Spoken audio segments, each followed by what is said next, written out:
महाराष्ट्र शासनाच्या महसूल व वन विभागांतर्गत सावंतवाडी येथील उपविभागीय अधिकारी तथा उपविभागीय दंडाधिकारी कार्यालयाच्या नवीन प्रशासकीय इमारतीचा भूमिपूजन समारंभ आज रविवार 4 जानेवारी 2026 रोजी आयोजित करण्यात आला आहे.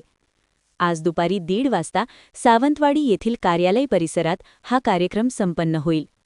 राज्याचे मत्स्य व्यवसाय व बंदरे विकास मंत्री तथा जिल्ह्याचे पालकमंत्री नामदार नितेश राणे यांच्या हस्ते या इमारतीचे भूमिपूजन होणार असून याप्रसंगी राज्याचे महसूल मंत्री नामदार चंद्रशेखर बावनकुळे आणि माजी केंद्रीय मंत्री तथा खासदार नारायण राणे यांची विशेष उपस्थिती लाभणार आहे.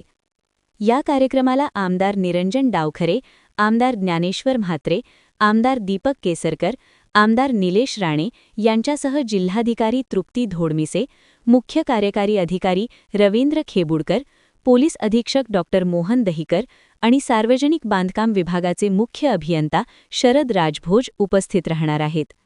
या कार्यक्रमास उपस्थित राहण्याचे आवाहन उपविभागीय अधिकारी समीर घारे, अधीक्षक अभियंता मिलिंद कुलकर्णी, सार्वजनिक बांधकाम विभागाच्या कार्यकारी अभियंता पूजा इंगवले आणि सहाय्यक अभियंता अजित पाटील यांनी केले आहे.